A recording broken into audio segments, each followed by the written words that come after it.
Hello and welcome to the As Yet Untitled Podcast by two people who have absolutely no idea what they're doing. I'm Toni. And I'm Shaun. And today we're going to talk to you about our favourite documentaries. Yeah. So we've done films, we've done TV. We thought we'd stick with the theme before we mess with it and change to something else. So documentaries it is. Yeah, so we should probably say what we mean by documentaries. I mean, you know what a documentary is. You're not stupid. But we're going to go by specific kind of set of requirements, maybe a little bit different than just a very strict documentary. So our definition of documentary is going to be it's fact-based TV or films. It could be nature documentaries, science, food shows, basically anything educational. So nothing fictional, nothing that's like scripted, unless it's a script designed for the back of a nature documentary, stuff like that. So it's just something that's on real events. We're not going to do like films based on real events. Yeah, like biopics and things like that, because they, as much as they are telling a real story, they're not quite documenting it. They're just a retelling of it, which is quite different. Yeah.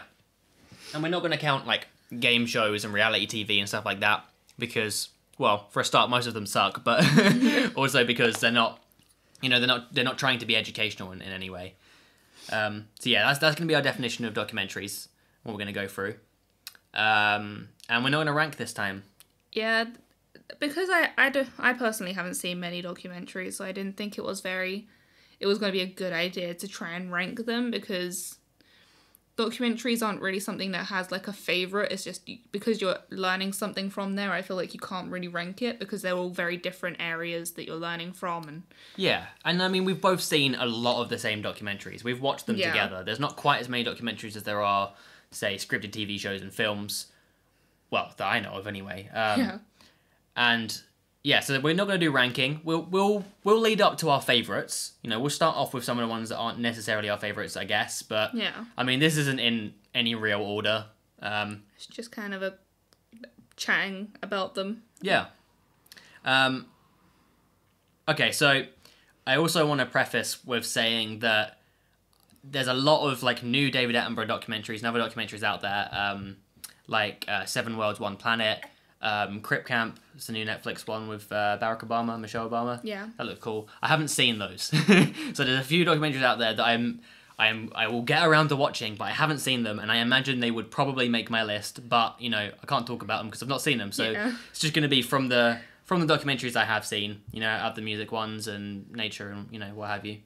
Yeah, just because there are some that I definitely know I would enjoy, especially with the Crip Camp one. Just from watching the trailer, it already made me feel like I want to watch this. I'm going to enjoy it, but obviously not being able to see it yet. We're not... Literally everything that David Attenborough does is, instantly one of my favourite things. So I imagine his newest documentaries are going to be phenomenal. Yeah, probably. So, and I've seen that they do have very good, reviews, obviously. So I will get around to watching them, and they will probably be on this list if we ever make an updated one, which we probably won't. But yeah, and we're also going to treat sequels kind of as the same point. If we're talking about one show and there's a sequel to it, we'll just kind of lump them in together, have a chat about both of them before we move on to the next point. Yeah, it just makes it easier to put it that way, because they do make like entirely different, technically different shows, but it's basically series 2 of the same documentary. Yeah, so set 10 years later. Well, not set, it's just like going back to 10 years later, especially if it's like a nature documentary. Yeah. Yeah, and also when we're telling you our list, we're probably we won't go through just one style. So we're not going to tell you all of the nature documentaries, then all of the other things. We'll do it at random, so keeps it somewhat interesting. Keep them coming as they go. Yeah. So yeah, with that intro sorted, just make sure you give us a like, a subscribe. Comment on anything if you have any suggestions on what you want us to talk about, or just let us know if you agree with our favourites on some of our other episodes, and give us just some suggestions of what you think are your favourites. Yeah, definitely. That will help us out big time. And we'll probably get around to watching some of them if, say, there's some that you would highly recommend. Oh yeah. I'm always looking for more films and TV shows. You have recommendations, throw them our way. We'll watch them, and we'll if we think they're good, or if we think they're really bad, we'll let you know. Okay, so should we jump straight in? Yep, let's go for it. Okay, What do you want to start with? I don't really know where to start. Jump in. What one should we talk about first? What's one of your favourites? One of my favourites is I'm gonna go for the Kindness Diaries as the first one. It's a very wholesome start. It's based on a show around one man who goes around with his film crew or his camera crew. It's just one guy, isn't it? He's got 2 guys who work with him, I think. Okay. But he goes around relying on people's kindness to get him from one place to another. And this goes for shelter, food, gas for his car, or on his second series, on his first series, his bike. Yeah. He went on a bike. And everything. He's also not allowed to take any money. Yeah. So he's essentially basically he's acting as a homeless guy traveling around the world. Yeah, like he's rich, but he wanted to travel around the world and kind of show people that you can survive through the kindness of others. And everyone he meets who like shows a lot of kindness to him. So say like he'll travel to a different country and someone who will like bring him in, give him food, give him petrol, and be like extra nice, and he thinks they really deserve something, like they deserve something and they haven't got a lot, then he will give them like whatever they want, essentially. Yeah, one thing that comes to mind when thinking about it was when he stopped for someone and he said, "Hey, do you have anywhere I can stay tonight?" And the man responded and he was like, "I'm sorry, I don't. I'm homeless, but you can come stay at the place where I'm sleeping." Yeah. And didn't he share his underwear with him? Like the homeless man shared his underwear. He gave him some fresh clothes. A clean set of underwear that he had. He shared his sleeping bag, and he had nothing, but he was still willing to share. And I think they did what they could to help get him a place to stay. Yeah. And get him back on his feet so that this man had a nice place to live. It was a really nice gift, and it was just it was really sweet to see that someone who had nothing was still willing to share. And it's really interesting because, like, he doesn't speak loads of languages, and he is literally traveling around the world. So he's in so many of these, like, strange countries, or he could be in major cities like, Paris or Belgium or something. Belgium's a country, what am I on about? But he's in, like, big cities, but also he sometimes goes to, like, just, like, little villages in the middle of nowhere. Or like he'll break down because he'll run out of petrol or something, and he'll be in the middle of literally nowhere in a tiny country. Not a single person speaks English. Yeah, and he doesn't speak anything else other than English. And he's like overcoming those language barriers and everything, and somehow still managing to get help from people for him to continue his journey. Yeah. And oftentimes people would like take him to like tourist destinations as well, and they would he would do events and stuff for free because they were like, well, I can't give you a place to stay, but I can show you this thing if you want. And they're like, yeah. And he's just always like, yeah, sure. Wasn't it quad biking? Someone just let him do it. It was like, look, we're not going to let you stay with us, but you can... But he just went to their house and was like, I've noticed you got a quad bike. I've never rode one. And they was like, oh yeah, you can ride our one if you want. Yeah. And he was like, yeah, sure, of course I will. Yeah. So yeah, I agree. That came out in 2017, the first season, right? Yeah. And then there's 2 seasons of it. First season he's on a bike. Second season he goes with a car, just doing the same thing. And it doesn't get boring because he's just meeting loads of really kind people. It's cool. Yeah, it is really nice. Okay. Do you want to talk about one? Yeah. Now? So we let me think. Okay, let's go music. Yeah. So there's a documentary called Sample This. It's on Netflix. It might be a Netflix original. Came out in 2012. And it's essentially tracing the impact of the song Apache originally by the Incredible Bongo Band, Incredible Bongo Rock Band, I'm not sure. And essentially the song Apache ended up basically creating hip-hop. Kool Herc began sampling it. It's in like ridiculous amounts of songs. It's one of like the most famous samples of all time. It's one of those ones where you don't notice that you're hearing it, and then as soon as you're aware that it's being sampled, you'll hear it everywhere. Yeah. So, and I've also done a drum cover, so go check that out. Self-promotion, hell yeah. Might as well. Yeah. So, yeah, it's a brilliant documentary about basically tracing from when that band made it, and then the kind of the journey throughout how helped the birth of hip hop and all of the songs it was in, and it's got great interviews with loads of different people. Yeah, well worth a watch. Yeah, I haven't seen this one because I feel like this might have been one of the ones that you watched before we moved in together. Possibly. But, I mean, either way, if you're into music documentaries, you're into hip-hop or funk or anything like that, definitely check it out. Yeah. Yeah. What else? What's your next one? Yeah, I'm going to go for Being Elmo, A Puppeteer's Journey. Hell yeah. This is another sweet one that we watched just because watching, is it Sesame Street? Sesame Street? Yes, Sesame Street. I always forget the different companies. What do you mean? What different companies? Because there's Sesame Street and then there's the other one, and I always forget like which one's The which. Muppets? Yeah, the Muppets. Leave me alone, okay? Slightly different, but okay. Yeah, but it just confuses me. But it was just interesting looking into Frank Oz and all of the... Well, I mean, the main thing is it's Kevin Clash. It's the guy who voices Elmo. Yeah. And it's kind of telling his story. He's an incredible guy. Yeah. Yeah, you'd think he's just, he's just some dude, but he's like the most wholesome, friendly guy you could think of. I mean, as you could probably imagine as, Elmo. But just seeing his backstory and just knowing that basically being a puppeteer was his entire life, but even growing up. Yeah. And then because he looked up to Frank Oz Yeah. and all the stuff that was already happening on Sesame Street. And then kind of joined it and he kind of took over in many ways.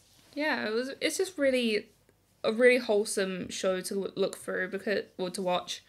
Just because of all the people who have also been impacted by the whole company. Yeah. And it had had really great people on there, who obviously know them and went on Sesame Street. Like Whoopi Goldberg, stuff like that. There's loads of people. It was good. Yeah, it was. It's a good one to watch. I guess with your kids or with family, because it's family friendly. Obviously, it's based on Elmo and Sesame Street. Something I want to bring up specifically about this that I think about a lot every time I see one of the puppets from any of these, from Sesame Street, and that's being able to see the, can't think what it is, like the drawers and the things that the areas where they make the puppets, and seeing that they have loads of different eyes and loads of different fabrics and loads of different shapes that they're working with to build the puppets. Just the whole craft room, there's so many different things that they could make, and it's amazing seeing them, all of these characters being broken down into the parts that make them. Yeah, because you can kind of go there and they will just feel inspired and they'll just go into all these drawers and bring out all these things and then create a new puppet. And it's really cool. And then coming at how they come up with the voices for them and all of that. Yeah. Yeah, it's really interesting. Yeah, it is nice because even though it is about Elmo, it does also go into the whole company. And there's a lot of the stuff that they do with charities and specific events in the history of Sesame Street, obviously being such a massive show, how important it is for culture. Yeah, it was a really good one. Okay. What one shall I say? Okay, this is a food one. Ugly, like your food ones. Ugly Delicious. Came out in 2018. I think there's 2 seasons now. Yes, maybe a bit more. Think so. Not sure. David Chang, ridiculously popular chef. He is basically traveling around the world. He's in a different place each episode with a famous person of some kind, an actor or famous activist or a famous chef sometimes. Famous food writers as well as one of the main people that he brings with him, someone who writes a lot about food. Yep, and it's basically just finding culinary hotspots and just talking about it and talking about food and using food to talk about some really important historical and cultural things. Yeah. And breaking down misconceptions as well. And yeah, it's really interesting because is it the first episode is with Seth Rogen? No, that's a different David show. Chang also has another show on Netflix, very similar to Ugly Delicious, and I can't think what it's called. What is it? It will come back to us eventually. But the first episode is with Seth Rogen, and it's just him hanging out with Seth Rogen and going to cool food places, and it's hilarious. Oh, it's called Breakfast, Lunch, and Dinner. Very similar to Ugly Delicious. A little bit less serious, a bit more relaxed. Really good though, and it will make you feel very sad that you are not in the places he is, because the food looks incredible. Yeah, like you just wish you were eating the kind of food that he gets to eat. Just the on UK his, has such shit food. It Everywhere else has got such amazing places. No, we're just too broke. That's true. I mean, even if we weren't broke though, there's still better places in America and all of Asia. One thing that is really cool about Ugly Delicious is that each episode kind of is breaking down a specific area of food. Yeah. So there's like one that's dedicated entirely to barbecue and all of the culture around barbecue, going by how that's like, it basically is an American dish, but other cultures have their own take on it because it's such a... Like Korean barbecue. Yeah, like Korean barbecue. There's like it is something that definitely every culture has done itself. And that each state has its own like type of barbecue and its own traditions surrounding barbecue and what they class as real barbecue. And man, I would go to every state and just do a barbecue journey across the country, because like every single one of them looks incredible. It was interesting because we also watched the one with I think it was based completely on fried chicken or just chicken in general, and it was really interesting to see all the different ways that people are approaching chicken around the world, and about how, like, as one of them said, chicken is the bird that was invented to be eaten. Like, almost definitely humans saw a chicken and was You're just like, I'm triggering gonna every eat that. vegan listener right now. Yeah, it's not just me saying this. I'm quoting from the show. But it's just an interesting way, like, because he does go around the whole world, seeing all different places and different approaches to how they're making food, and I enjoy that because it's a little bit of culture that I didn't expect to be getting. And I'm learning things I didn't know before. It's not like, you know, it's not like a lot of food shows that it's just, you know, just Gordon Ramsay screaming. Like, I'm learning loads of things about not just food, but about different cultures and backgrounds and stuff like that. It's really interesting. Or even just one of the episodes we watched recently with, was it Japan? Where they eat donkey?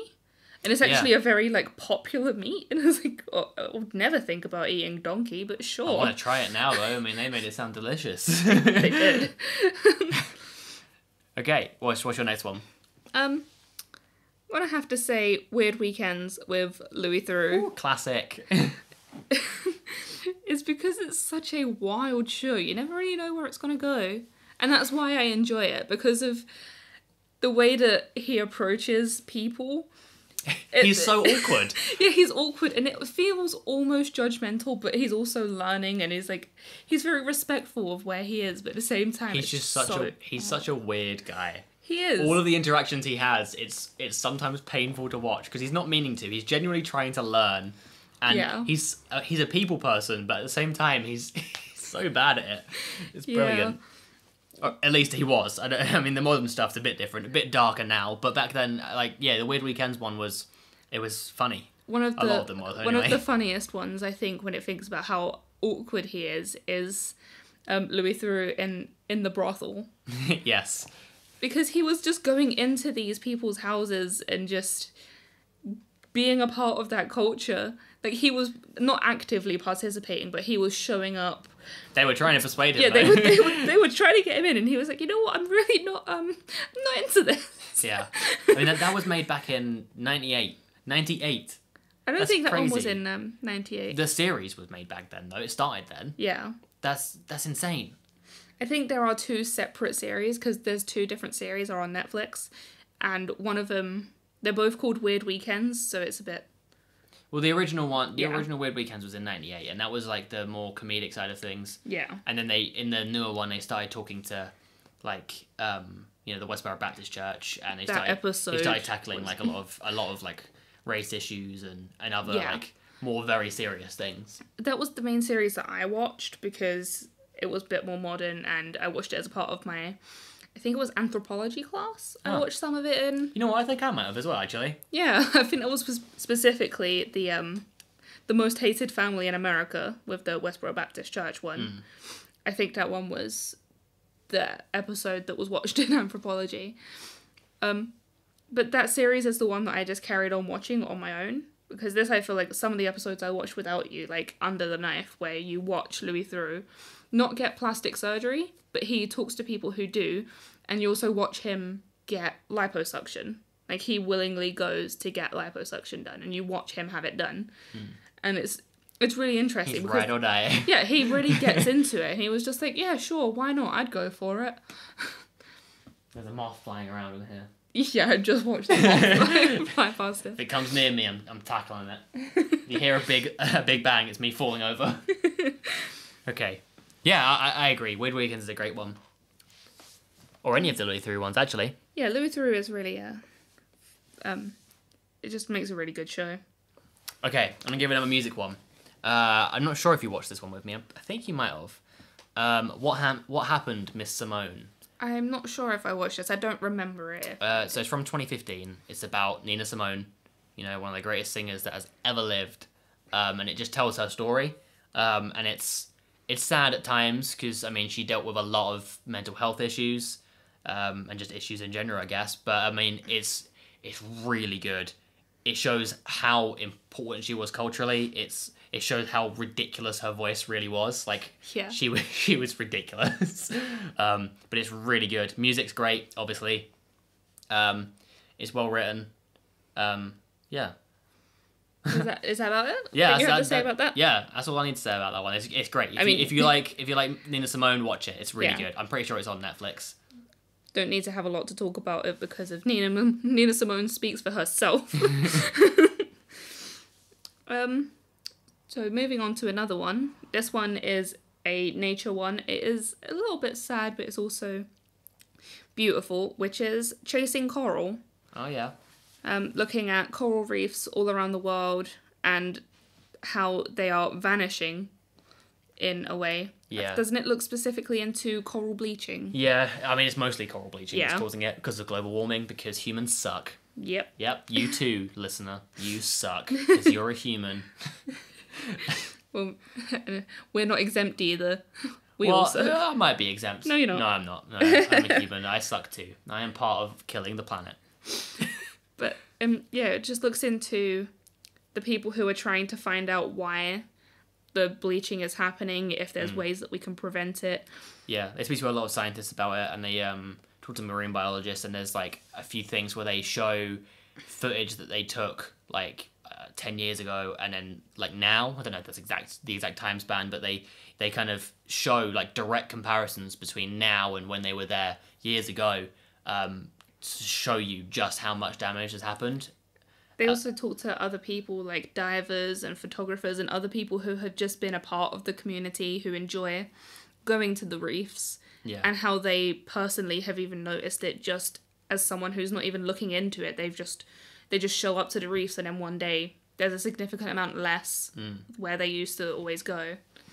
And it is really sad to see how much of it has gone in this short amount of time. But I mean, it's telling an important message, and it also says they also like talk to that they find some places where it's going the opposite, and there's some places that it's thriving, and they tell a little bit about like the ways that normal ass people can kind of help stop it from happening, and like new scientific methods that they're trying to Well, didn't they have coral farms in that, where they'd like some people taking healthy ones and then trying to regrow them, and then being able to put them back in, basically like a transplant, and trying to find ways that bleached coral could be kind of reborn saved and brought back. Yeah, it was a good one. Yeah, it does have like highlight a very like dark problem in the world, but that's every nature documentary, really. But it also it's a still beautiful documentary to watch. So oh yeah, I definitely agree. Yeah. All right. It's my turn, isn't it? Yeah. Let me think. Okay. We'll stay away from music for a little bit, and we'll go for another nature one. Let's go Frozen Planet. I don't remember this one very well. What? I mean, I don't know if you watched this with me. I know I watched it. I might have watched it my first year at uni, I think it was, when I was watching a hell of a lot of documentaries. Not for uni. If anything, it was because I wasn't going to uni. It was to save your brain from the stress of uni. Yeah. shout out to ACM. Don't go there. It's a horrible uni. That was rough. Yeah, so Frozen Planet came out in 2011. I think it was a BBC thing, but I watched it on Netflix because that's where I watch most of my things. Because Netflix. Yeah, I speak English. Honest, Netflix is the best. Yeah, basically, it's looking. I think it's David Attenborough, and it's exactly what you'd imagine. It's looking at the frozen lands, so like the Arctic, the Antarctic, Alaska, all those sort of things, and basically looking at the climate conditions, the environment. It kind of looks at how wildlife survives there in such harsh conditions, like especially Antarctica. Like, it's ridiculous. Yeah, I think each episode is about different things. So there's like frozen seas, then there's like the north, south, and it looks at it in different seasons as well. So you can see like the ice melting and when the ice freezes over, how much land that covers. Yeah. And obviously, I mean, even back in 2011, it was talking about a lot of the things that climate change was impacting, like the melting ice causing polar bears to not really be able to hunt and having to swim loads and not really have much time on land. Obviously, loads of cute penguins. So that makes it good. Penguins. Yeah, and then you got like Arctic foxes and stuff. It's really cool. It's a really good series. Yeah, because that's kind of something that I feel like a lot of people talk about, but not many people know enough about it, which is nice to have something that's dedicated to it. Very few people that will be able to see the Arctic or Antarctica in their lifetime. Yeah. Like, hardly anyone's going to be able to see a polar bear, let's be real. And it's getting more and more where the case no one might ever see a polar bear. So it's good that we have this footage. Yeah, it is nice. And it's definitely, I mean, I'd rewatch it as well. It's just, the footage is just incredible. Like, they spend years getting this stuff. Yeah. It's crazy. All right, what you got? So, I'll go for Tales by Light, which is something that I wasn't expecting. Well, like, I was expecting to enjoy it, but it actually looks into photographers, which I wasn't expecting, because that's something that you don't really see in documentaries. It's all about, the videographers and the footage that they're capturing. Yeah, it's about the topic more than the people taking it. Yeah. And this looks into the people who are taking photographs and why they're taking the photographs and what they're taking the photographs of. And I really enjoyed that, because as a photographer, I got to see different themes that people were looking into, what interests them, how they found themselves photographing these different topics. It was just, I really enjoyed it, and we watched them. I've only seen the first 2 seasons. Because the first 2 episodes look very, very sad. The whole season looks very sad. It's got about orphans, and then another one about climate change and the decay of nature. They're showing really important things, but man, I've got to be in a mood where I don't want to die to watch that. Yeah. Everything going on in the world right now, I think we need a pick-me-up more than that. Yeah, sometimes I can't handle the mental toll. Although, with that in the same breath, one of my favourite episodes of the entire series was Life and Death, and looking into photographers who are looking into taking photos of death and celebrations of life. It was a very interesting topic to look into, and that was when I first found out about that river where people get burned and then their body gets put into the river as the end of their life cycle. I can't remember what culture that is or even where it is. It's Hinduism, I believe, and it's in the what's the river called? That's gonna annoy me. That's gonna frustrate me. I know.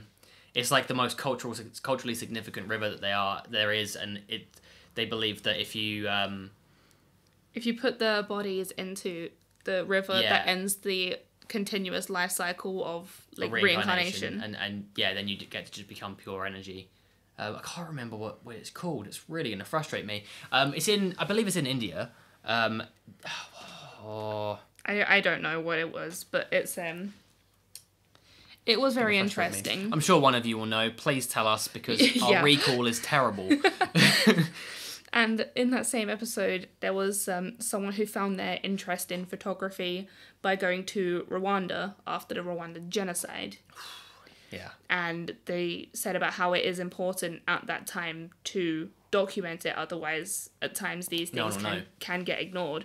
And the fact that it was like 1 million people died in a matter of 3 months, like that was I don't know the numbers. It was something like that. It's a scary amount. And yeah, it was just it is interesting to see these photographers and hear the perspective from other photographers, as well as Abraham, I think his name's Abraham Joffe or Joffe. I don't know. Joffe. Please tell me how to say that if you know how to say it. He is really good at capturing things. His cinematography was beautiful in that. So it's definitely worth a watch, especially if you just like looking at beautiful things. I think that's one of the main reasons I enjoy watching documentaries. It's not just the learning, it's the fact that you get to see such, like, just ridiculously amazing things that are real. There's no fakeness, it's not created. You get to see, like, you know, how amazing nature is and how amazing some people are, and you get to kind of, it captures that in the best way that they can. Yeah, and you get to see some things that most people in a lifetime never will get to see. Yeah. And it's really interesting, just these things that no one really gets a chance to look at, and without this kind of platform, we wouldn't get to see it, and it is nice to be able to see that through documentaries. Yeah. And, I mean, I learned a lot about photography through watching it as well, because they speak specifically about the techniques that they use to capture things sometimes as well. Yeah, I mean, I learned a lot as well, because there was also one about someone who does, like, deep-sea diving. Yeah, that's the one I remember the most. Yeah, and different things like that. Like, that was really interesting to watch, and all the technology that goes into underwater photography, which is something I haven't looked into really much before. But it was interesting to watch. Yeah, if you're a photographer, videographer, or someone interested in anything like that, I definitely recommend it. I agree. I think it's really good. Alright, do you have anything to recommend next? Yeah, sure. Let's go with Our Planet. Yeah. So it came out in 2019. Pretty new one. In most countries, I believe, it was narrated by the wonderful David Attenborough. Attenborough, I don't know, whatever you want to pronounce it. The legend himself. The greatest British person to have ever lived. Yeah. He narrated it, and it's exactly what you think. You know, it's very similar to a lot of the Attenborough stuff. It's going around the world showing modern day, you know, what our planet's like. You know, going from jungles, deserts, all kinds, and the videography is phenomenal. Yeah. Obviously the narration's brilliant. I learned loads of stuff. They have got captured images of, or videos of, like, events that take place in nature that, you know, most people will never ever see. Yeah. And I mean, you're lucky for it to ever happen within a lifetime. And they've got underwater ones as well, ocean ones, which are brilliant. And when we was looking into this, we realized that the other so in other countries it's narrated by other people. Yeah, that was an interesting thing to find out about these kind of shows. So, for Our Planet, in Latin America, it's the narration's done by Salma Hayek, which is just...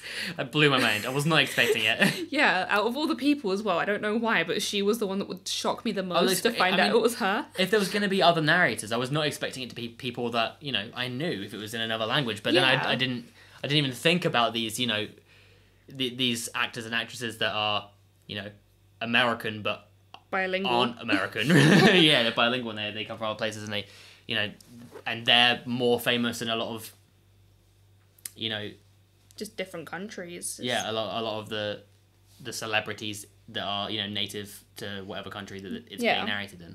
And it was also Penelope Cruz who narrated it for Spain, which I just feel like you don't really hear about her doing anything these days, and then to find out that she's narrating a nature documentary is just kind of a shock. Will Smith has narrated one now. Oh yeah, it's a new cool thing to do. Yeah, that's another one that's on our list. Yep. So many on the list. We'll eventually get through them all. Well, not this list, our watch list. Yeah, our watch list. Yeah. Not the list we're currently speaking about. Okay, oh god, where are we? What have we just spoken about? Our Planet. Okay. What should we go with next? I'll go for another one that I hold very near and dear to my heart. I always I will. know where you're going. Know where you're going. And that is anything by Bob Ross, but specifically The Joy of Painting. Before you speak about the show, can I just say, her obsession is a bit too extreme. No, it's not. She has one tattoo, and that tattoo is a quote from Bob Ross. Okay. I mean, it's got pretty flowers around it because you're nice and girly, but it is a Bob Ross quote. It is important to have inspirational quotes around you So at what's all the time. quote? Come on, you got to tell the people. Obviously, the quote that I would go for to be put into my skin for the rest of my life is, "There are no mistakes, just happy accidents." Because Bob Ross gave us that little nugget of wisdom, and I want that to be with me forever. I was a happy accident. Me too. But not only that, I'm currently looking at three pop vinyls of Bob Ross. And I do have a fourth. I mean, one of them's a Deadpool Bob Ross, so, I give you that. That's pretty cool. But the others are just normal Bob Rosses. One of your first big photography projects, a Bob Ross piece. If you want to look at it, go to Tony's Instagram or Facebook. Yep, on Tony Castle's photography on Facebook. Shameless self-promotion. It's a good project, to be fair. But still, the obsession has gone too far. It's not too far.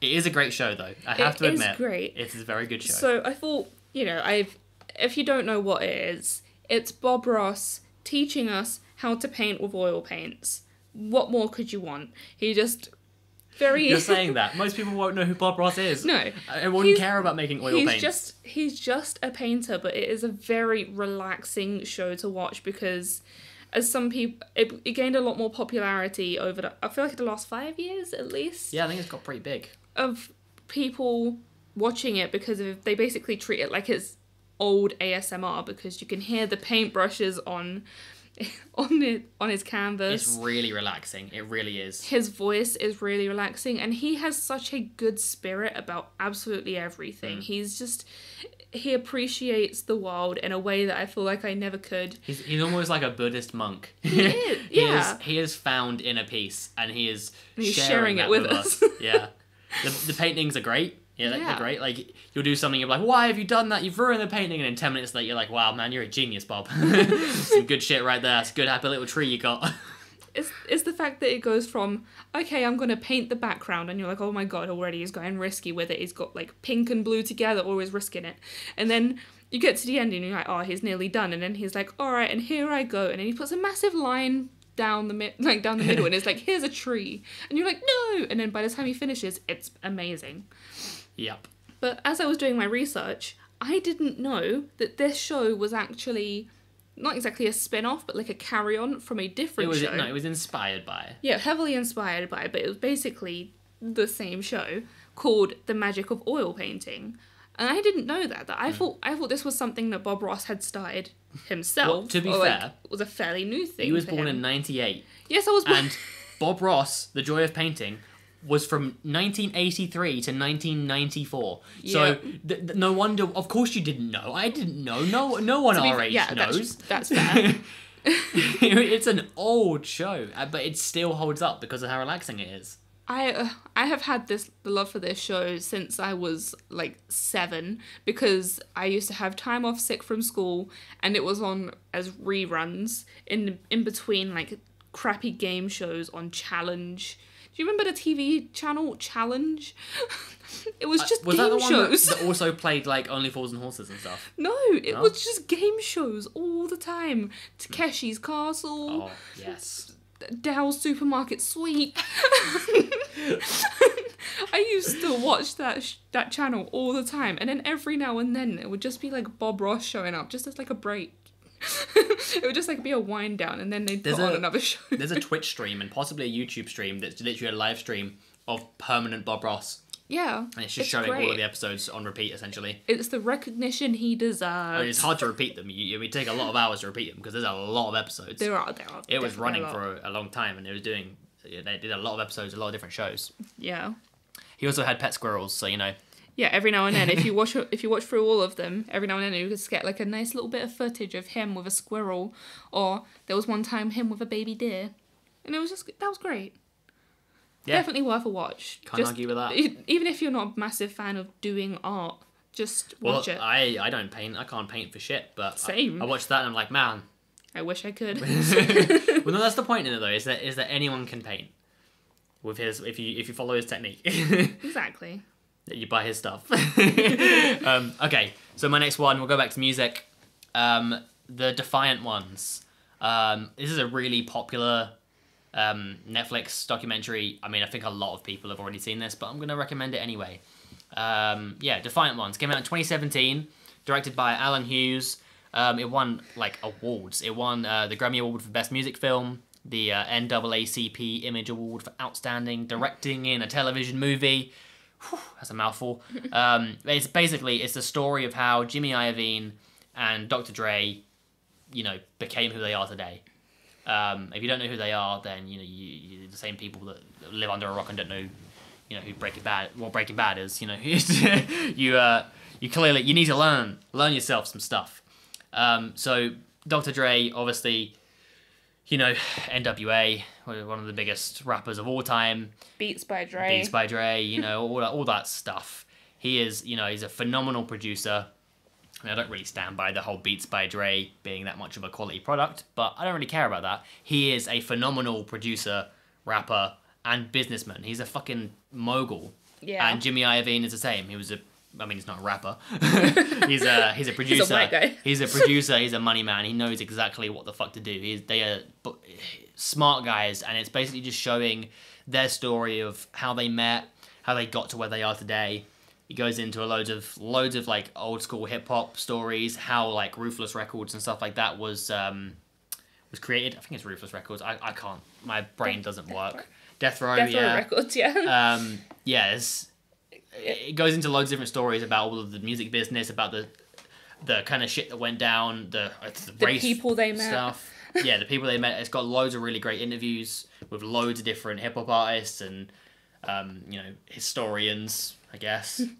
But it's not even just that. Like, there are some other people that they just like met along their way. Is that they did have Stevie Nicks in it as well? She was friend of Jimmy Iovine went out with Stevie Nicks. I did think that, they were together for a while. A decent amount of time.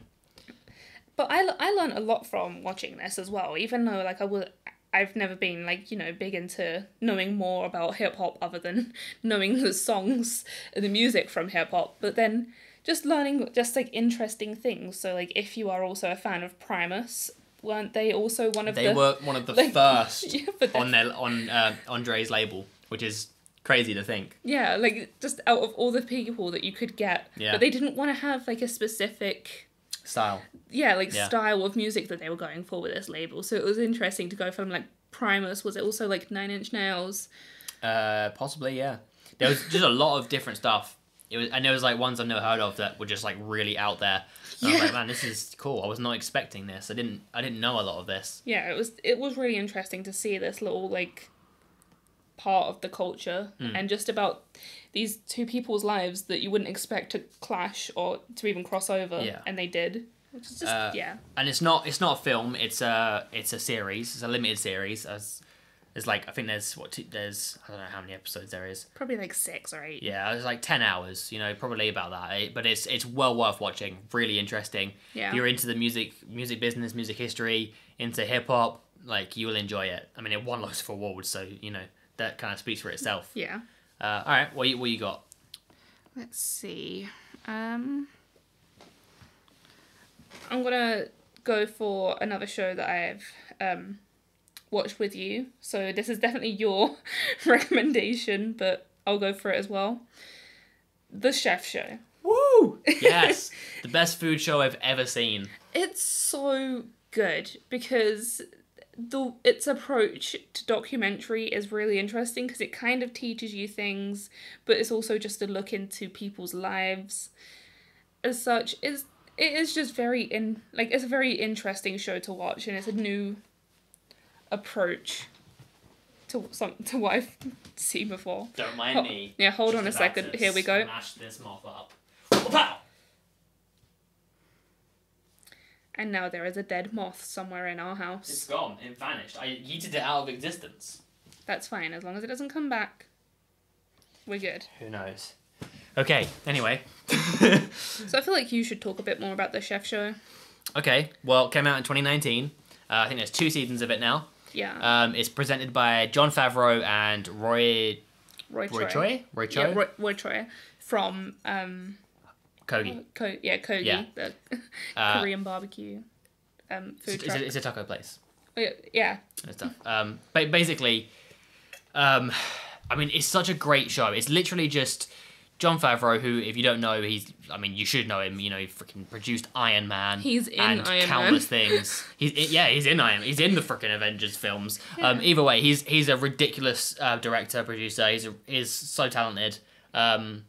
Also involved in the Clone Wars, Mandalorian, a lot of Star Wars stuff, a lot of nerdy things. But he's awesome. And the film Chef. He's also in Friends. Yes, he is in Friends. Anyway, so the Chef show, basically, Jon Favreau made a film called Chef. Roy was the person who trained him to kind of be a chef for the show because they wanted to make it as real as it could be. And it's basically telling the story of a guy who gets a food truck and, you know, tries to make it in the food industry but with his food truck. And the food truck business is kind of really big in LA and America, way more than the UK. You know, no one gives a shit about it over here, but it's massive over there, and it's just telling that story, and it's a fucking awesome film. Yeah. The film isn't what we're recommending here, but I definitely recommend it.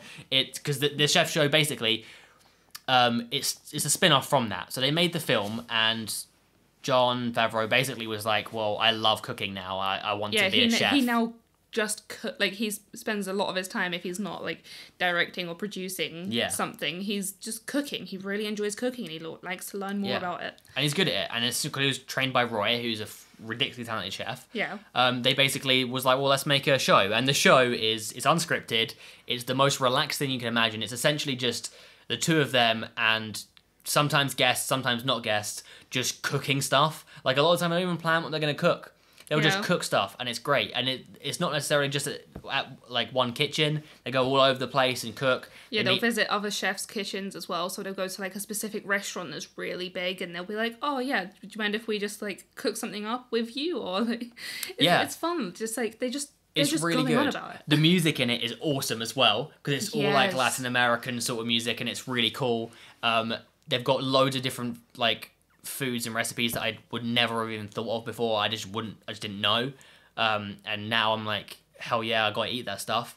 But like, they have ridiculous amounts of guests on there. Like, they have like people from the Avengers cast, like Tom Holland, Robert Downey Jr. They have Bill Burr, amazing comedian. David Chang as well. They had an episode with David Chang, which is actually how I was introduced to David Chang. Is what introduced me to watch Ugly Delicious, the previous thing on my list, and the breakfast, lunch, dinner, whatever frickin' hell it's called. Yeah, breakfast, lunch, dinner.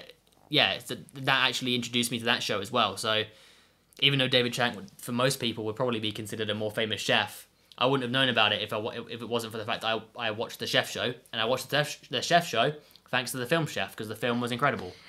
One thing that, like, there are a couple of really just like, there was like a really wholesome moment. I think it was in maybe even the first episode where they bring on the guy from, is it Binging with Babish? Yeah.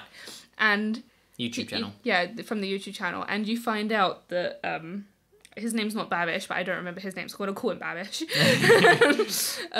He has a tattoo of one of the tools used in the film Chef, because if he thinks it's one of it, like he said, it's one of his favourite films. So Jon Favreau gave him the exact like utensil that was used in the film, and he was just so happy because he was just like, oh my god, you're actually giving this to me, like you don't understand what this means to me. And it's like, it has moments like that, or even just like more relaxed moments, like watching Tom Holland having his first oyster. Yeah, but most of it is literally just John and Roy fucking about, essentially. Yeah, it's just Roy knowing things. his shit, John just like trying to prove that he knows his shit, and I mean doing a pretty good job for most of it. I mean, he doesn't even try and prove it sometimes. He's just like, I'm trying, I guess. But they just have a laugh and they just chat shit, and it's really good.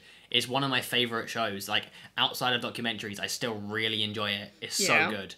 But we thought we'd hold it out of the TV show podcast to bring to you here. Yeah, because it's not scripted. It's not, it's almost a reality show, but not, because it's teaching you how to cook and all that stuff. Yeah. Okay, is it my turn, your turn? Who knows? Your turn. My turn. Okay, I'll keep chatting shit then. Yeah, go on. So, Cosmos. I have not seen this because I know that, like, within the first 30 seconds, I'd be lost. You wouldn't. You really wouldn't. Oh, okay. Basically, Cosmos... I'm talking about the 2014 version, not the original. The original was made by Carl Sagan. If you don't know who Carl Sagan is, please look him up. He was an amazing scientist, and he created this show called Cosmos, which is, just telling the stories of humankind and space and the universe, and goes into physics and all the history and all different scientists, and it's incredible. The original version is incredible, but essentially, the newer version was hosted by Neil deGrasse Tyson. Pretty sure that's how pretty sure that's how you pronounce his name. As a astronomer, astrophysicist. I don't know which one he is, but he's a science. What's the word I'm looking for?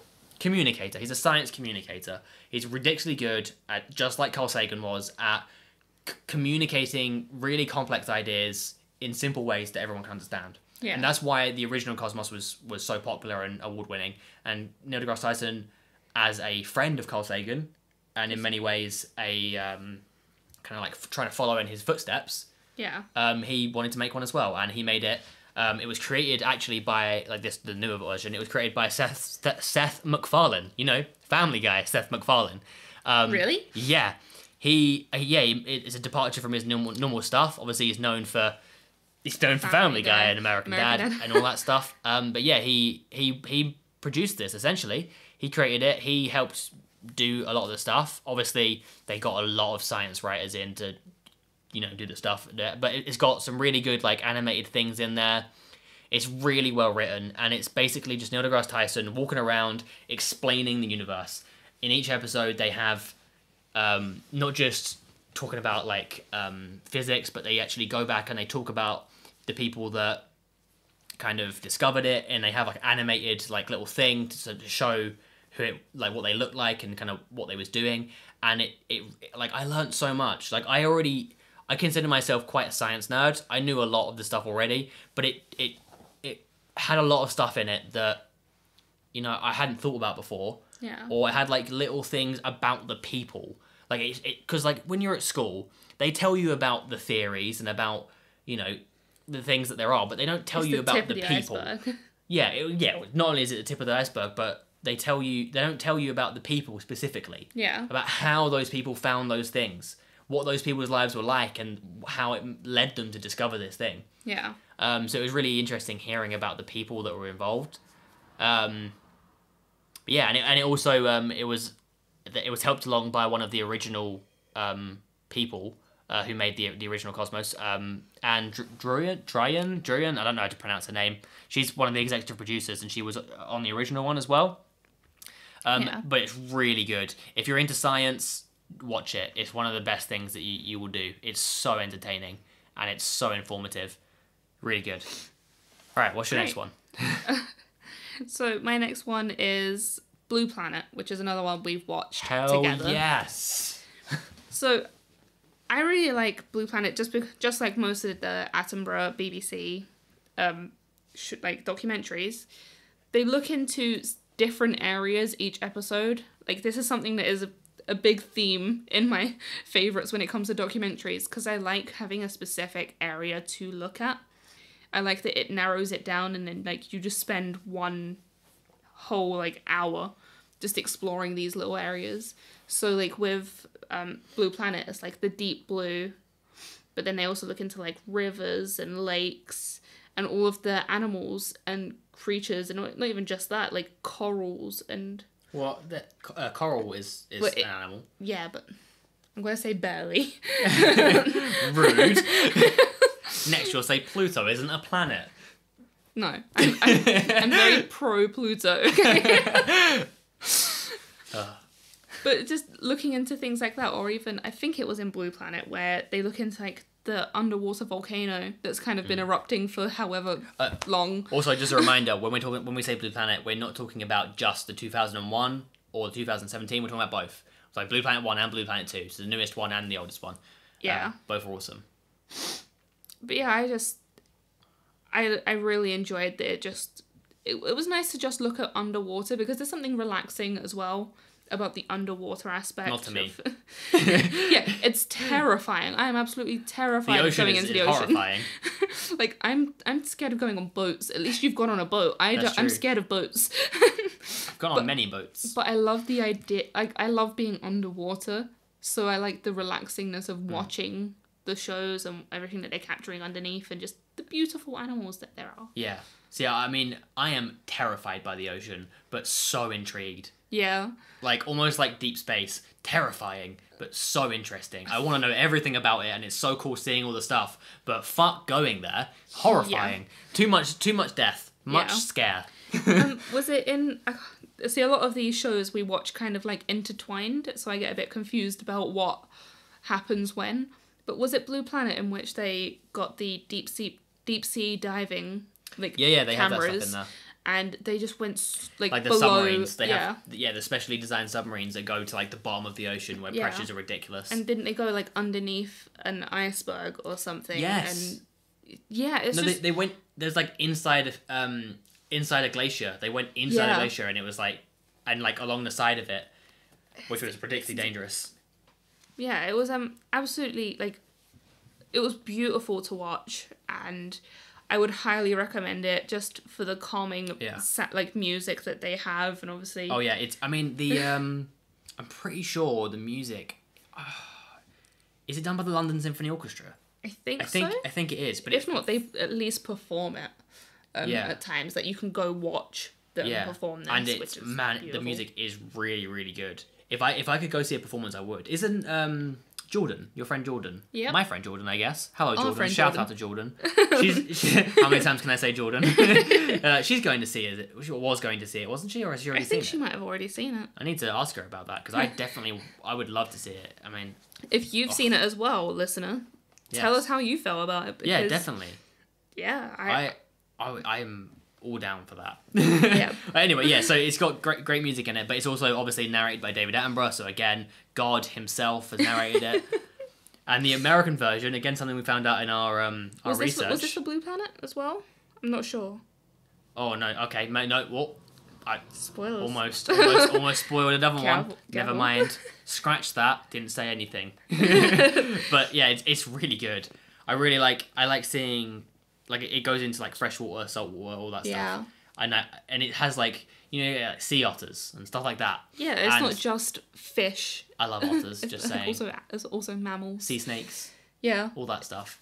I have a sneeze coming on. It's going to interrupt everything. Don't do it. Bless you. Whew. Well, sure, that's going to peak the audio. Okay, yeah, so, Blue Planet. Yep. Watch it. It's also got, like, 95% or more than that on, like, Rotten Tomatoes and all the other stuff. To be fair, a lot of documentaries do. Like, yeah, people... They hold up. That's the thing. People that watch documentaries, they're going to watch the documentary that they specifically want to watch and learn more about, so they're going to be interested in it anyway.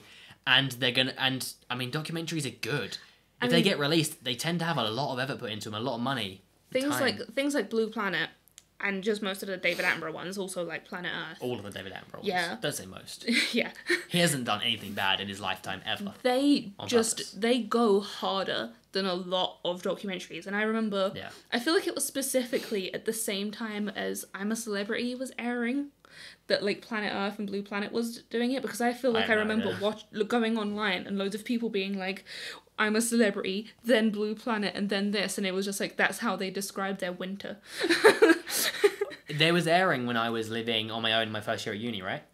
And I think so, and then they finally got sent to Because I remember I was watching all of them, and I was just constantly messaging you like, oh my god, there's this awesome fact I just found out. Oh yeah, I think I was also watching it at my house separately from you, but just at different times. And then we're rewatching it currently. We rewatched Blue Planet 2. Yeah. And we're Planet Earth 2. We're also going to rewatch soon, which is the next thing on our list. Fuck it, let's go straight into it. Straight into Planet Earth. We're on the subject anyway. Why not? Yeah, might as well. So Planet Earth 1 and 2, and they were done 10 years apart from each other. So the first one was in 2006, and the second one in 2016, which I didn't realise it was that long ago for some reason. No, I swear it was around the same time as Blue Planet, but I guess it makes sense. Yeah, it was the year after. Yeah, that makes sense. It was Blue Planet that I was watching when I was at uni, where Planet Earth I'd watched at college. So this one, again, narrated by David Attenborough, but what we found out during our research was that... research. Yeah, research. Air quotes, research. Basically, Google something for 2 seconds. looking into it just so we had, like, our facts right. But Sigourney Weaver does the narration for the American version. I'm going to rewatch it in the American version just because I've already experienced the Attenborough version. I need to know what it sounds like. I need me a badass alien queen. Can we like ask Netflix to release like a different audio version? No, I mean, you can change the language on Netflix. So if we change it to American, there might be an American version, and we might be able to change it to that. That would be fun. If not, I'm sure the internet can help us. Yeah.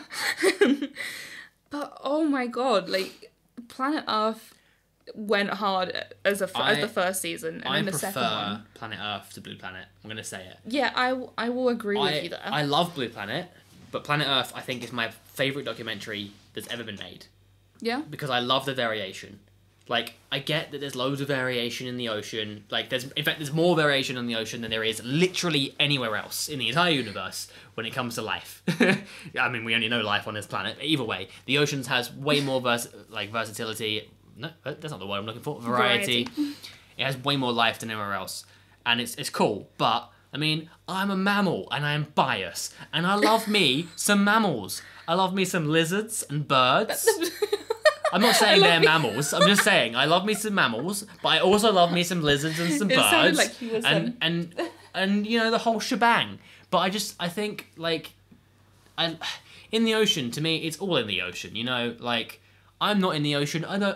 If I was in the ocean and I was in, you know, the Arctic Ocean or, you know, the Pacific Ocean, I wouldn't be able to tell you the difference. I wouldn't be able to tell you where they are. I would be like, I am drowning and there's scary fish everywhere. That would be the limit of my knowledge for the most part. I love watching them and it's really interesting, but on Planet Earth I can be like, okay, this is a fucking jungle. This is a mountain. This is a desert. I know what all of those things are. And Planet Earth also looks into the ocean on some of the episodes. Yeah, as well. it does. So it's not completely biased about land. I just feel like it has so much variety because it's just showing all of the life on Earth and it's showing all of these things that have never been seen before on video. Yeah. And it's sharing these things with literally anyone that wants to watch it. And I think it should be on the curriculum in schools to watch Planet Earth. Oh, hell yeah. That would be the best. Yeah, because it teaches you so much about ecosystems, about different animals, about different cultures in some ways as well. That would be a really cool, like, science, like, bit of homework. Be like, go home, watch this, and then do, like, some research on one animal that you saw in that episode. Hell yeah. They're so cool. Man, that's how you get kids to learn. I learned a ridiculous amount from watching Planet Earth 1 and Planet Earth 2. Yeah. So they came out in 2006 and 2016. I already mentioned this. Okay. My memory's brilliant. What are you on about? So, some more little facts that you might not know about it. It's the most expensive nature documentary commissioned by the BBC. That is insane. I mean, it makes sense. You see it. Because they're going all around the world, and it takes years of filming and loads of crews, and they sometimes have to wait out in a place for months at a time to capture the perfect image of what they actually are trying to get. Wasn't that the one of the people who were living in basically like a shipping container to get footage of a tiger? And they were there in complete isolation. They were... No, that was a snow leopard, I think. They were trying to get that, but they was like stuck in there. They had like basically a little area that was the size of a shipping container that they lived in a little for den weeks. That was hidden. Yeah, and then there was one guy who is in there, and he was in a den for weeks on end, like having to be basically silent the whole time to capture these images of the snow leopard.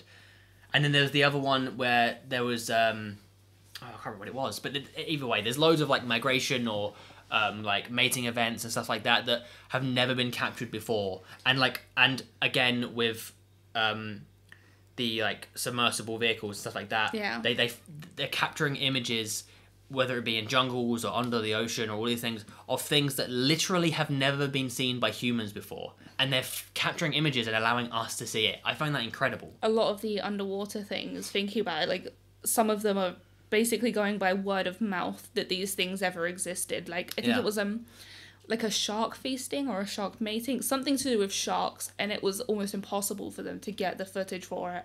And then eventually they saw it, and it was like in the middle of the night, they could barely see anything. And if you are interested in how they captured this footage, at the end of every episode, Best they do have one of the best things is seeing the crew and how they get the footage. That's what I love about it. Yeah, the end 10, 15, 20 minutes or whatever is just showing the crew like going working through their these asses off. absolute mental shit. Like, really, you can see why it's so expensive and why it's so time consuming, because they really are working so hard and they're so talented and they've got really like expensive equipment, and like some of them are creating new equipment so that they can actually capture these images. Yeah, it is incredible, and I can't even like express how worth the watch it is. Like, it is amazing to watch. So definitely, if you're gonna watch it, just go for it. If you've been looking at it for a little while, like, oh, what am I gonna watch? Just watch Planet Earth. Just do it. Yeah, I think that's up there on the top. We've got one other thing. The top for me. It is the top. Yeah, I mean, it's definitely fuck it. Yeah, it's my number one too as well, I think. Yeah. Well, we've got one more to speak about, and that's my favourite music documentary. Cool. We're only on season 1 of it so far because we're a bit late to the party. And that's Hip Hop Evolution. Yeah, it came out 2016 was the first series. There's 4 seasons of it now. Maybe more by the time you're listening to this, who knows. But probably not, there's 4. It's hosted by rapper and broadcaster Shad. It's a series, it's won loads of awards. It's won the Peabody Award and an Emmy as well. Pretty crazy. That's cool. So we've only seen season 1 so far. But it's basically, he is going around and doing interviews and speaking to a bunch of people who really know their shit, essentially, about hip-hop. And the first season is basically walking you through how hip-hop was born.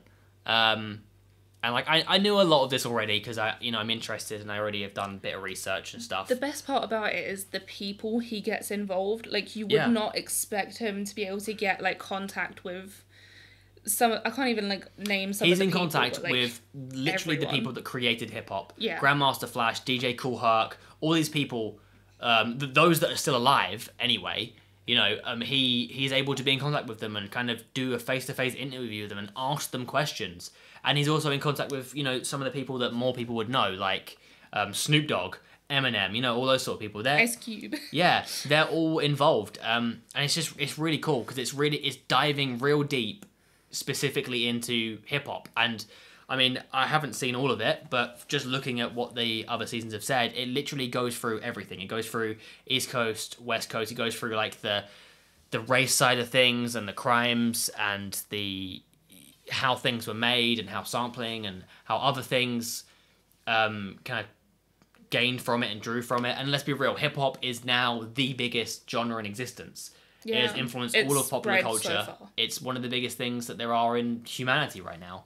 And it all kind of originated not that long ago by people that are still fucking alive and still interviewing on this thing. I didn't kill them off, or is that another one? No, that's the same one. How?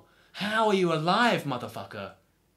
Anyway, carry on. Okay, anyway, yeah, so I mean, I think that's my favourite music documentary. I only watched season 1, but I'm definitely going to keep watching it. I only started it recently. So yeah, that's my final recommendation of the documentaries. Just one little shout out of one part of one of the episodes we watched of that was an interview that they had with someone, and he had a specific requirement to do any interviews. Like, he hardly ever does any interviews, and it turns out all he wanted was a cake. So they just showed up with this massive cake, and they were like, okay, can we do the interview? And he was like, yeah, sure, this is a pretty good cake. Yeah. There's another documentary that we have watched the first episode of. It seems quite interesting, and it's Morgan Freeman, and it's, I can't remember what it's called, but it's something. It's like, do you believe in God? Yeah, something like that. But it's on Netflix. Morgan Freeman, and it's him traveling around and basically talking to people and teaching about different afterlife theories. It's called The Story of God. The Story of God. Yeah, and it's talking about death, essentially. I think that was just the first episode, because really? I saw that the thumbnail for the next one is called Apocalypse. Okay. So I think it looks into different beliefs. Yeah, it's just different beliefs and different things that are influenced by the idea of a god. Yeah, and not just like, Christian beliefs and stuff like that, but like, ancient Egypt beliefs and different... They also looked into the person, or like this couple who were making their own like artificial intelligence robots so they can store their memories. So it looks into it's not just those parts. Yeah, it's not just the religious sides. Yeah. They go into the scientific sides. They go into the philosophical just the belief sides. systems around everything. And even individual people's experiences. Like in the first one, that there was, some people, there's a guy who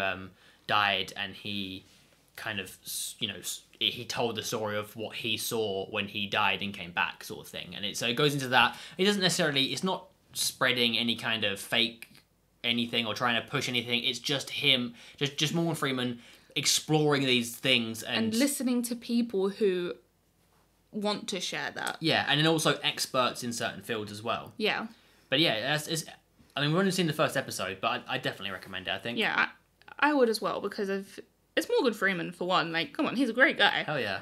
He's God. It's nice to learn something along with someone who has not as much knowledge as, the experts. Yeah. So he is experiencing things as well in his own wonderfully charming way. Okay, so we'll wrap this podcast up. What we're going to be doing at the end of our podcasts from here on out, just so we have something to round up, and it's nice, I thought it'd just be a good thing to do, is we're going to do a little Would You Rather. So each week we're going to do a Would You Rather at the end of the podcast. We're going to discuss it, do a little thing, and then we'll just call it off, and that'll be it. So this week's Would You Rather... you asking me, or this just we're going to ask each other. I'm going to ask you, and then we'll just discuss it. You want to read it? Okay then. Would you rather have unlimited international first-class tickets or never have to pay for food at restaurants? Well, I feel like I know where you stand on this. I don't know. What's your take? See, I saw this a little bit earlier as I was preparing this, and I'm still thinking about it, because I'm like, if you never have to pay for food, that's a significant amount of your life that you don't have to pay for. Yeah. You don't have to buy food to have in your house. You just eat out every damn day and have anything you want. Like, that's brilliant. But then I want to go around the world and try the food around the world. Like, come on, I can't afford to get a ticket to somewhere else. Yeah. So yeah, I was just thinking that, because if you go for the food one, free food at every restaurant. Yeah, okay, you can eat for free forever. Okay, that's fair enough. But it feels limiting. If you think of how much money you spend on food versus how much it would cost to travel the world. To be fair, I feel like easily, just like without eating for an entire year, you would be able, without paying for food for an entire year, you would be able to afford a flight somewhere. Yeah. And then you go there, and then you get free food there. Okay, fair enough. But where would you sleep? Where would all the other money come from? You'd still have to work, so you could pay for other things. But with the international flights, first class tickets to anywhere, forever, you could literally fly anywhere you wanted. Yeah, but all you've got is the flight, and then you have to worry about paying for staying for somewhere to live but there. Think how much a flight costs. Yeah, but... Yeah? So you get a job that is only enough to pay for food and places to sleep. You can fly anywhere in the world all the time, forever, go anywhere you want, and then you can just pay for food. Okay, now I have a different question that I feel like would balance out how I feel about this. What is my likelihood of dying on a plane or dying eating food? Well, considering the amount of people that die of a heart attack from eating too much food, that's a fair and considering point. how many plane crashes there are, not that many, I would say the free food forever would kill you quicker than being first-class tickets to anywhere. But that's just down to your own personal Also, greed. if you had unlimited first-class tickets, I'm not saying that this would be a good way to live, but you wouldn't necessarily need to live anywhere, because you could literally just go, I'm going to go on a 24-hour flight and then just sleep on there, live there for a little bit, and then just go somewhere else. And to be fair, with first class, you also get those like special little rooms that you get to stay in. You can just sleep there. And obviously both of these you have to kind of take into account, you can't just sell the food you're getting for free or sell the tickets you're getting for free. That's not how it works. Oh, yeah. Because otherwise it changes everything. You can't do that. It's a case of you have one, it's just you. You are allowed to fly anywhere. You are allowed to eat anything. I still feel I would go for never have to pay for food. I was thinking that at first, but I think I've changed my mind. Oh. Because I just think it would be a hell of a lot easier for me, it'd be a hell of a lot easier for me to earn enough money to eat any food I want. Because I don't care about going to the best restaurants in the world, because most of those haven't got the best food in the world. Oh no, but that doesn't bother me. I would just like the ability, because like the amount of money I would save in general over my life, not paying for food, because I'd be happy to eat at a restaurant every day. That's only on the basis that you're not flying all the time. So then, I was just thinking, I would then get a car with the money I'm saving easily, without paying for food. You're paying easily for petrol and for insurance, and then you can just drive to almost everywhere. Well, not really. I can at least drive to Europe. I could have an international first-class ticket to anywhere in the world every day of the week, go anywhere I want, and not be like, oh, I can't ever go back here. I can just go back there whenever I want. And all I've got to do is earn a little bit of money there. I could literally busk. As a drummer, I could busk, earn enough money to get food for that day in a different city every single day for the rest of my life. Meet loads of different people, travel around the world, maybe even make a freaking one of those travel blogs or something like that. Who knows? Exactly. Because you're traveling all around the world for free. To be fair, if I had first class tickets, I would just try and earn money with a company. Just be like, yeah, sure, I'll take photos of your plane and my experience and document it if you pay me. Either way, if you save money for food, say if you fly 3 times in a year, you've already saved more money. But you haven't saved it, because it's money that you wouldn't necessarily be spending anyway. That's the problem. With the food, you're going to be spending that money anyway. If you live a dream life where you wanted to travel the world and eat whatever you want, you'd be saving more money with no flights, with no flight fees, than you would with free food. And because food is a hell of a lot cheaper. If you get a first class ticket to, say, New Zealand, that's going to cost you more than probably a year's worth of food. Yeah. I don't know. I still would go for the food just because of I see the appeal to it. Well, I think I'd go with the first class tickets. All right. Okay, right. Well, that's our podcast. In the next episode, we're going to bring a guest or possibly 2. Yeah, that would be fun. Yeah, we're going to have another Would You Rather at the end. And our topic will be musicals. Something that you're not very experienced in. I am not, but our guest will be. Yeah. If you want to know who our guest is, you'll have to listen, won't you? Yeah, come find us. Yeah, exactly. Yeah. So, because we're going to be looking at musicals, send in your suggestions for your favourite musicals, if you have any, or also maybe even send us some of your favourite documentaries, if you feel like we have not covered what you would like us to... Which is probably the case. If you think, no, they haven't seen the best documentary, it's this one, then just let us know. Don't give me some pseudoscience nonsense. I want actual factual documentaries, please. Yeah, ones no conspiracy theories. And true crime... it can be alright, but sometimes they can be a bit, sketchy on how true the crimes are. Okay, yeah. Controversial opinion right at the end there. Send us some musicals, your favourite musicals. Tell us about what you think about this podcast, favourite documentaries.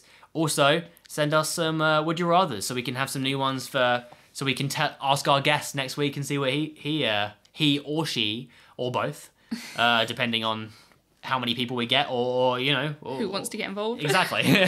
But also, let us know if you have any opinions on our audio quality, as we have just got a new mic. Hell yeah, represent.